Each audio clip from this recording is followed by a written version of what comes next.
Okay, thank you, Catherine. And if this event were a representation of the traditional three-stage lesson plan, then Catherine's speech would naturally be the hook. So hopefully you're all engaged. Hopefully you're all listening. You're all on the edge of your seats, ready to learn. Unfortunately, that places my speech in the unenviable position of the learning objectives.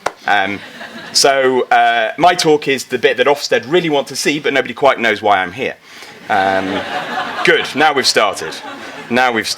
Excellent.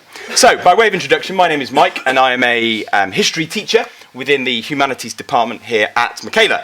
And this morning I hope to give you a little bit of a flavour of what it's like for a new teacher to start in the proverbial heart of darkness. And I joined in September, and I did write a chapter in the book, but it wasn't actually about starting at Michaela, it was about something else. So this is intended to be slightly more anecdotal than perhaps some of the other talks you will hear today, and hopefully we'll set the scene for some of those later talks as well.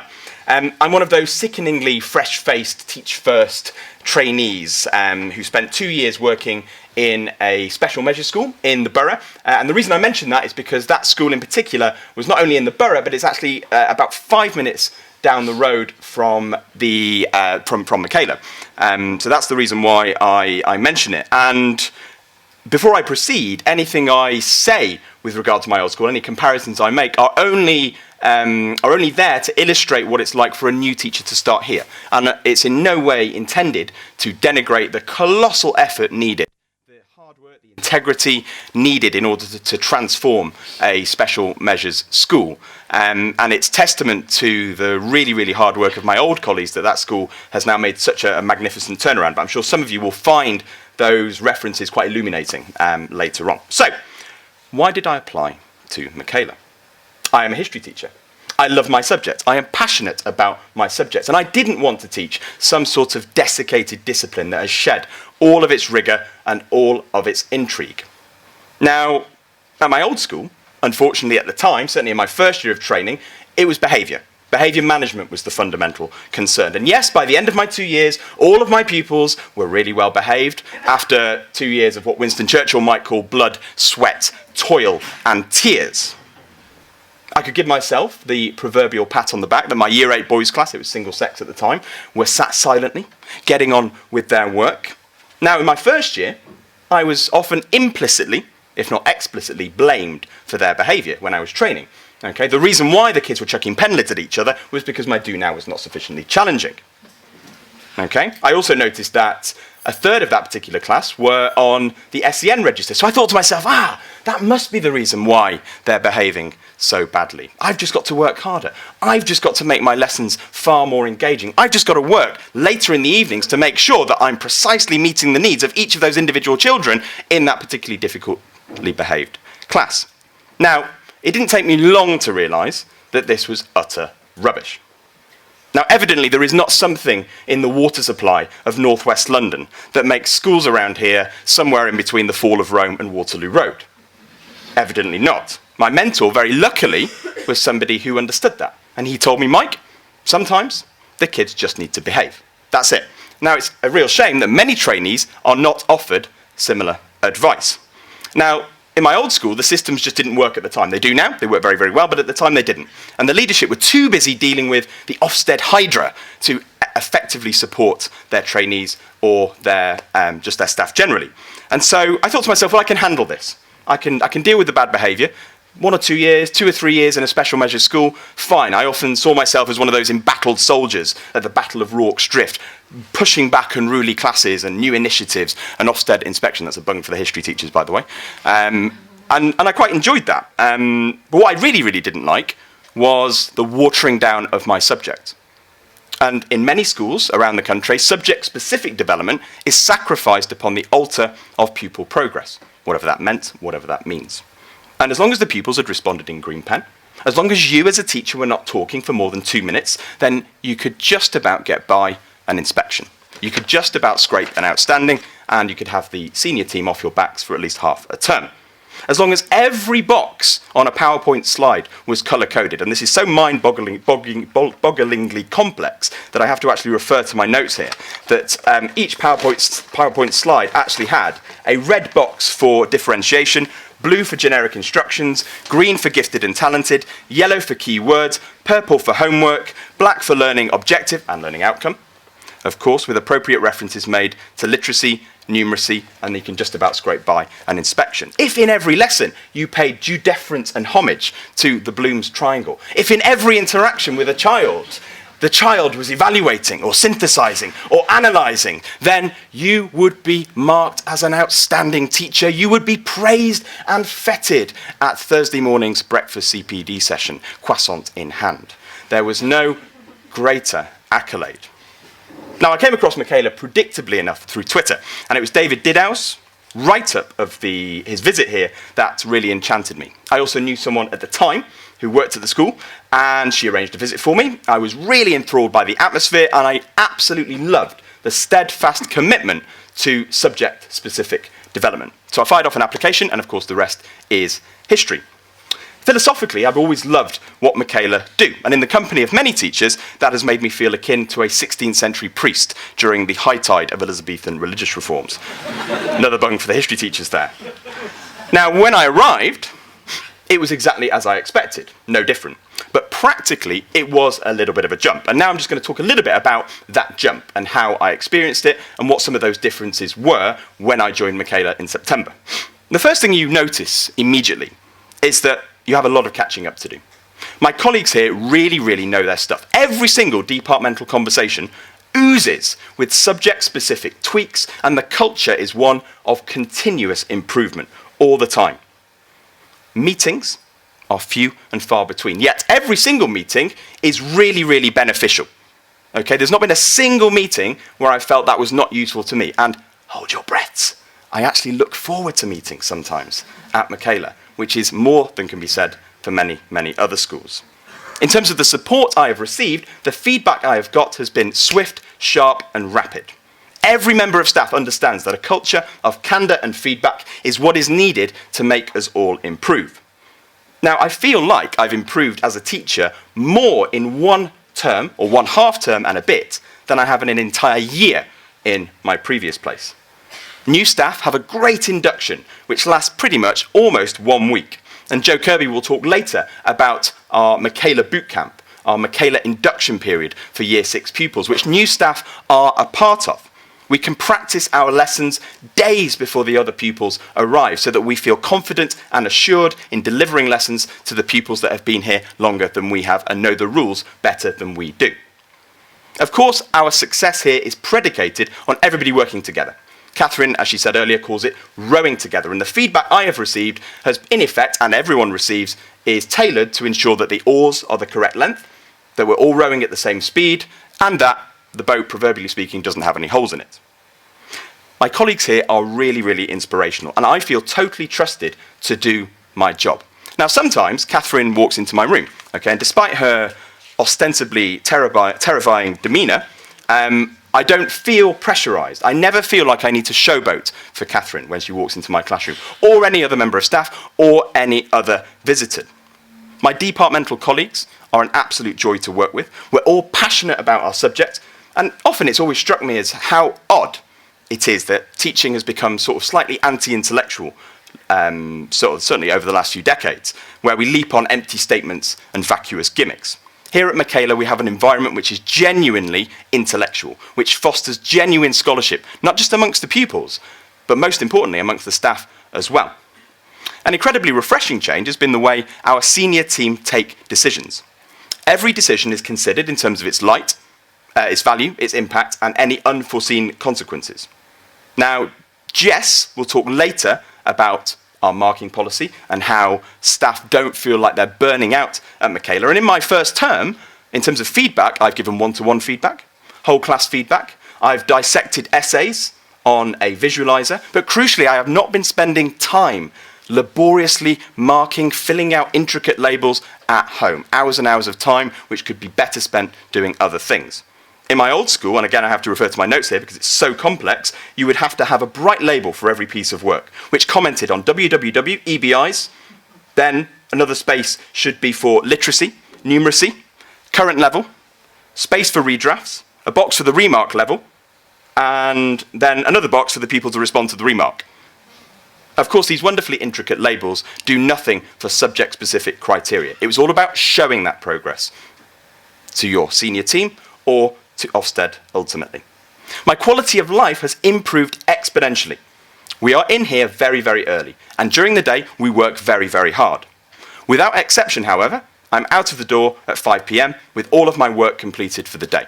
Under no circumstances have I ever been asked to do something in the evening or to do something over the weekend. In fact, actually, today, thank you for this, Catherine, is the only day I've worked on a weekend so far since starting.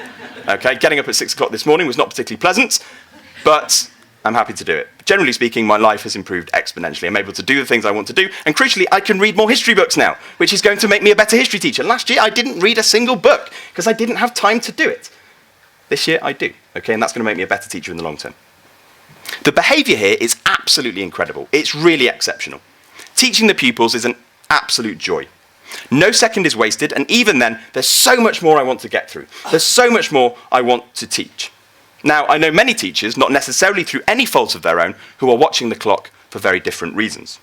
The laughter and the joy I see every single day with my Year 7 pupils. Only yesterday, I was astounded by some of the knowledge that my Year 9s are able to retain. Only yesterday, I was teaching them concepts and themes, which actually I would probably only normally approach getting to A-level. And they were able to take it in, and they loved every minute of it. Now, these are just some reflections, and I hope later in the day you get a better sense of some of those specific processes which have made my life so much easier over the last 2 or 3 months. Now, I did say that my old school was just down the road from Michaela, and they're doing a really great job over there of turning the place around, and now it's proving to be a really, really great place for the kids to go in the local community. But just to give you another little flavour, some of the pupils at that school actually have family who come to Michaela, brothers, sisters, cousins. In fact, some of the pupils at my old school have actually come here, and actually vice versa. Okay? It's in the same borough, so some of those pupils have gone to each of those schools. And there was one pupil in my old school who was particularly difficult. He ruled the playground, he ruled the corridors, the teachers were terrified of him. He was one of those pupils that nobody could get to. And when I saw his name on the Michaela roll in September, my heart plummeted. I thought, oh my goodness, I'm going to have to teach pupil Z for the purposes of this talk. When I got here, I was genuinely gobsmacked. He was polite, he was courteous, he was really well dressed, made a change. During lunch, he would have his hand up. I thought, pupil Z never puts his hand up. Pupil Z never contributes positively in lessons, certainly not in the lunch hall in front of 300 of his peers. And whenever he put his hand up, he always thanks his family for the support he's given him in helping him move schools, in helping him on his journey. And I was absolutely gobsmacked. And there's no doubt he's got a long way to go. But his prospects are infinitely better now he's here. And crucially, he has proven he can do it. When people stopped making excuses for him, he shone here. So, in summary, even as a new teacher, I know I'm making a huge difference. The kids I teach are from the same demographic as the pupils I used to teach. And I know we're achieving great things in what is, in effect, a very difficult part of the capital.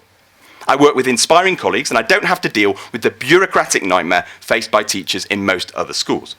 The children are a joy, and I've got my life back in terms of workload.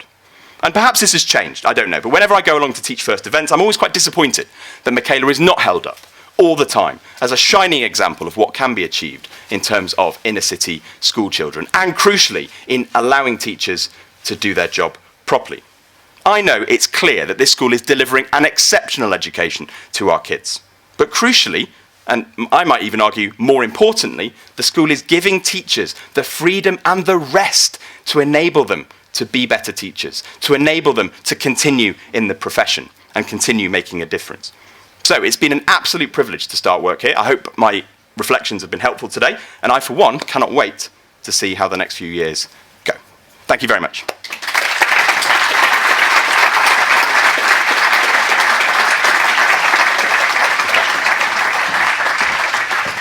Just to say, I don't think we've had any questions tweeted for Mike, but I don't think that necessarily means you don't have any questions. So do you want to put your hands up? We don't have a mic to give you, but you can shout if you have a particular question. Although I do understand that there were some questions from me earlier as well, so I can answer those. Are there any specific questions that you can think of right now that you have for Mike? Anything?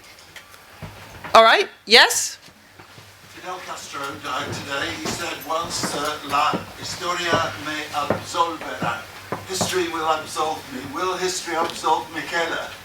One would hope so. Incidentally, just a very, very interesting fact. If you go on Twitter at the moment, Michaela is trending above Fidel Castro. Which is, so I don't know, does that answer your question? Hopefully it does. Yeah. Well, I mean, hopefully in the long term, what we're doing is very, very different here. And we are, we are looking to the future, and we are hoping, and we're planning for any eventuality, and we change as well. Some of the ideas we had a few years ago were different to what we do now, and we just hope that in terms of when we say results of the kids, when you look at the kids, they're really polite, they're really courteous, they've got that cultural literacy that's going to enable them to access opportunities which are usually only available to the top private schools. And one would hope, aside from that, they'll get good GCSE results. And that in itself is a result. And what we're doing, we're not that fussed about immediate results. We want what's best for the kids. And ultimately, if those kids are coming through that school, how history will judge us is up to the historians. But looking at the kids now, I'm really, really confident and look forward to the future. Any other questions? Yes, just person in the yellow. Mike, what would be, in a sentence, your most important piece of advice for somebody else about to start teaching over there? I think from my perspective is love your subject. Know your subject, be passionate about your subject. I think when you look at all the different teacher standards from 1 to 7, all of those different standards actually in a normal school, not so much in Michaela, because our systems work so well. If you know your subject and you're passionate about your subjects, the rest will fall into place. You'll inspire your pupils, the behaviour will be better, generally speaking. You'll know how the kids are going to progress in that subject, rather than sort of pandering to this litany of generic subjects, criteria that other schools tend to go for. So I think know your subject, be passionate about your subject, read around your subject. To be a good history teacher, you need to be a good historian. And I think we've moved away from that in education recently. I've got a couple of questions here. So, this is from Mark, how much freedom did you have in setting the curriculum, and did you base it on building to GCSE or what you thought best? Yeah, really, really good question. In terms of autonomy, something that I think I should probably make very, very clear is that I feel like I do have a lot of autonomy, but in a very different way than perhaps you would think about in another school. So at Michaela, we agree on certain things. We know that kids can behave to the standards we set, and we also have an understanding of what recent research is saying about memory. So most lessons start with a recap, there's some instruction, and there's some practice. Now, in terms of the curriculum planning, I feel like I have a lot of autonomy on what goes on in the middle of that lesson. So within the department, we all have our expertise, and we will all plan a particular part of that curriculum. My expertise, generally speaking, 20th century history. So I'm planning, bits on the First World War, late 19th century. That's our focus. Now, at the moment, of course, we're starting to inflect some of that criteria back, but our priority is making sure that the kids have access to the best of what has been thought and said. And I think the results will hopefully follow as a natural corollary to that. But naturally, all schools are going to be thinking about that. We are starting to inflect some of that knowledge, but we are not teaching it explicitly. Okay, we're not going to say from year 7, right, we're just going to start with the GCSE spec, the skills and the knowledge. We're teaching them all sorts of interesting things. They're going through ancient civilizations in year 7, then they're moving on to English history in year 8, and some of that is useful for the GCSE, some of it might not be. Okay, knowledge should be taught as an end in itself. We shouldn't just be teaching knowledge for the purpose of an examination course. So we combine the two. Okay, can you elaborate more on why the pupil you taught at the other school and why he changed? Yeah, great question. I think, and Johnny will talk a little bit about this later with the behaviour policy we have. I think for some pupils who in other schools are really, really very, very disruptive, actually the environment of being in a slightly more disruptive school actually exacerbates the problem. And I think when a lot of our pupils come here, we have lots of pupils from very, very difficult families. We have 1 or 2, I think, who've come from pupil referral units. Pupil Z, who I mentioned earlier, was quote unquote, the worst of what was then, sort of a struggling school, which it isn't now. And I think he thrived here because it's a quiet environment. He thrived because we allowed him to behave. We had high standards for him. And crucially, he does well because he can do it. He can do it. As I said earlier, there's nothing in the water supply that makes, sort of kids from northwest London sort of turn into orcs from the Lord of the Rings trilogy. Absolutely not. They are lovely, lovely children if you hold them to very, very high standards. We did that with him and it worked really well. Could anyone teach at this school? Who wouldn't love teaching at this school? Great question. Think about that one. I think there are two spectrums for a Michaela teacher, particularly a new teacher. One is a practical spectrum. You can come here and we have people walking around and say, oh, I love it. Isn't it great? The kids are well behaved. All the teachers know their stuff. Everyone's really polite. And I think if you can come here and you can get the practical stuff, can you do the routines? How effective are you at delivering those routines? How well can you maintain that consistency? Then any teacher can do that, okay, if they're able to have those high standards. I think there's another spectrum, though, which is, I would say, probably a slightly more philosophical one. And that's the reason we hold all these different events, because many teachers are not quite there on the philosophical spectrum, okay? So they may understand what we do, but perhaps what's less clear is why we do it. So again, Johnny will talk a little bit later about the no excuses discipline, and many people balk at that idea of having silent corridors, okay? And they don't quite understand why we do it. So many teachers join, and actually practically they're there. They're right at the end of the spectrum. They know what they're doing, they're fine, but they're perhaps a little unsure still about some of the philosophy behind the school, okay? And that's absolutely fine. If any of you chat to, I think Leah is in the room, she wrote a wonderful chapter in the book about changing her mind when she came here. So initially she thought, oh dear, I don't like any of this. And over time, she felt actually this was the right way to go. We have some people, I think I arrived probably quite far on the philosophical spectrum. That's personally where I was on the scale. Some people don't, but they can manage fine as long as they, buy into what we do here. Could you apply what you have learnt since being a classroom teacher at Michaela to being a classroom teacher at your old school?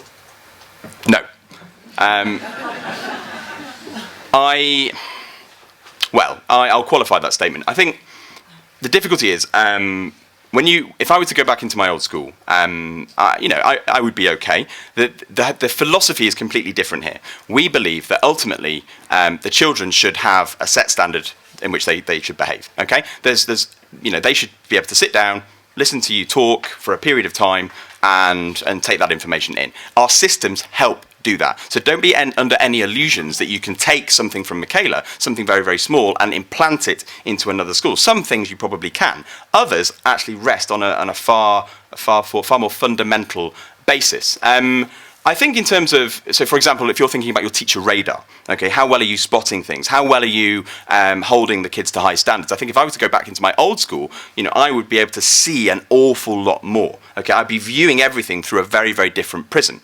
Practically speaking, I don't know whether or not I would fall flat on my face going back into that environment, but I think I'd be able to see a lot more. I'd be much more aware of it. Over the half-term break, I don't know if Catherine will mention it later, we have a little bit more time than perhaps other teachers. So we have 2 weeks over the break, and we spend that second week often going into other schools. And I actually went back into my old school, and I just noticed so much more. I thought I went to a very, very well-behaved school, but actually, it really wasn't. There were kids turning around, they were talking over the teacher, they were interrupting the teacher, sometimes they were being quite rude, which, when I was there, was just sort of normal, and I accepted it as normal. That was the ambient level of behaviour, so I thought, well, that's it. And coming here, I've realised kids can do so much more, and we can hold them to much higher standards. Okay, thanks, Mike. Great. I'm not sure. Well, I've got more. I was just going to comment on what you said. Yes, go on. Well, I think you would. I think you would take a lot of the high standards which you just talked about there. You would then expect more, perhaps, of the children in your own classroom. And so there would be things that you could take. Yes, absolutely. But I think ultimately, a lot of it can be out of your hands.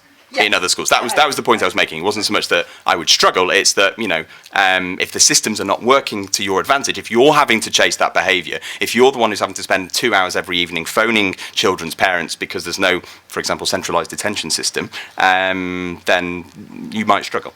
Yeah. Okay. Another question from Nick here. What is the biggest change which has improved your workload? Twofold. Teachers really should be planning lessons, teaching lessons, and assessing what the kids can do. Okay. Two of those aspects are radically different here. So planning is done centrally, marking is done differently. So the planning is done by all the people in the department. We all share the planning because we all sit down and agree on the knowledge that is needed. So I would only be planning a set number of lessons. I'm not planning every single lesson that I teach. And so perhaps, every single day I might plan one lesson for a future unit, but the units we're planning are actually in February or March because we've already done the units because we've all been working together on that. So that's reduced my workload. And the key thing is the marking. And I'm not going to talk too much about the specifics of the marking, but rather than spending maybe an hour or 2 hours looking over books, putting comments in the margin, sticking the stickers in, our feedback is still just as effective. We just deliver it in a very different way. So don't be under any illusions that we don't do any feedback. Of course we do, but it just takes a lot less time. And we can spend that time perhaps planning those resources in the future. So I don't carry on working until past 5 o'clock because I don't have any books to mark. I just spend maybe half an hour, 40 minutes going through all my kids' books, making some general comments that I'm going to feed back to the class. That's probably the biggest, had the most positive effect on my workload, I think. Okay, great. Thanks, Mike. There's a couple of questions here. There was this gentleman here. Yep. Yeah, I wonder if you could talk us through your induction. You mentioned it was about a week long. It was, Talk me yeah. through the induction. Sure. I mean, and there are two parts to the induction. So one is sort of the practical stuff that I think you would probably do in most other schools. Okay. I think that was probably just a day actually, just going through the systems, making sure, practically speaking, we know where everything is. Sessions with individual members of staff on a particular aspect of how to run your classroom at Michaela, and then really, actually, I mean, the funny thing is, it felt quite. It wasn't that jam packed. You go to an inset day, I mean, God, inset days in normal schools, your face sort of drops when you have somebody lecturing from the front about some sort of generic thing that they're going to focus on for that term. And Michaela, it's just, right, this is what you need to do, and you do it. The second part is when the Year 6 pupils come in to the school for their induction, we are part of that induction, in a way. So we observe teachers who've been here before teaching those new Year 6 pupils. So we're observing for probably maybe 3 of those days. So we've had a day of basic induction, we've had 2 or 3 days of observations, and then the final 2 days of that week, we are then dropped in to teach the Year 6 pupils. So we can practice, so we can make sure we're assured for when the other pupils come in the week after. And so that sort of 3-stage process, in effect, is the induction. I think you mean year 7, don't you? Sorry, the Year 6 pupils coming in for Year 7. Okay. Yeah, that's what I meant, yeah. Okay. Yes. Hi. So I completely agree with what the two of you said about the importance of cultural literacy. I've read my E.D. Hirsch, but I'm curious about what your response is to a student who says, why should I bother learning history? It's all about the past. What good is it going to do me? Right, so what do you do when a student says to you, why should I bother learning about the past? What does it mean to me? Or why does it bother me? Because it's interesting. Ultimately, it's a good question. I mean, I used to get it. I mean, this is the thing about the school. I mean, it's almost a slightly hypothetical question, I think, that you would get at this school, because the ethos of academic achievement is so ingrained from day one that the kids really, really appreciate the value of each of their subjects. Anyway, if I was to get that question in a classroom, I would probably actually do what I did in my previous schools. You would talk to the kids about the importance of your subject. If you're passionate about your subject, if you know your subject, if you know why your subject, I mean, this is the thing, we don't always teach things for relevance. That's the point. You don't have to just teach a class that maybe has a particular interest in something about that period of history, because where does it stop there? And also, crucially, we know what's best for the kids. We know what the kids should know. If they're going to function as members of society, they need to know some stuff, and they need to know some historical context to enable them to function as citizens of this nation, to enable them to understand the political process. Needs to have this wider context of the development of democracy over 1,000 years in England and subsequently Britain. And the kids will take that on board because they're listening, and they have to listen. You hold them to account for not listening. You would show your passion. And I think we're able to do that because we don't need to worry about anything else. So we can show the passion for our subjects. We're able to enliven them and get the intrigue going. That would hopefully answer the question, I think. Does that help? Yeah. Okay. Let's take one more question, and then we'll be going to break. Yeah? Yeah, Mike, do you think standard teachers' training is a help or a hindrance at Michaela? So we're asking about standard teacher training, whether it's a help or a hindrance at Michaela. Well, I didn't go through the set PGC route. It's teach first, and then you do the PGC alongside it. My personal opinion is that PGC training is nowhere near subject specific enough. And I think ultimately, what makes a good teacher? I mean, in other schools, you get on really well with kids, great. That makes you a good facilitator of whatever it is. To be a truly inspirational teacher, you need to know your subjects, and you need to know how to teach your subjects. And I think, my experience of the PGCE is I wasn't given enough of that. I think generally speaking, I think perhaps somebody else will talk a little bit later about this, you are taught certain things at teacher training institutions which I think are a bit of a hindrance. So, for example, let's look at behaviour in a lesson. If, for example, your lesson is just quite simply not engaging enough, the kids almost have carte blanche to misbehave in that lesson. And I think a lot of teacher training institutions would implicitly tell you that the reason why the kids are misbehaving is because it's not a good enough hook. We have a different approach here. We think the kids are able to do it, and they should be able to do it. So I think there are certain elements which do hold you back. Ultimately, I think PGCEs generally just need to be far, far more subject focused, rather than, this is the thing about education as a theory, rather than history as a discipline. I think education is, it's a process. People are talking about it, they're doing research. History is a discipline that's been honed over about 1,000 years, starting with Herodotus, okay? So that discipline is more important because that's what we're teaching than, I think, the genericism of education, which is what we're drifting towards. And you tend to get more of that over on a PGC. That's not to say you don't get subject-specific training, of course not. And some are better than others, that's the thing. So I know, for example, the Cambridge PGC for history is absolutely excellent. Perhaps other ones are not as good. There's not a set standard for them either, which is problematic, I think. Okay. Let me join you. Great. Thank you, Mike. Thank you.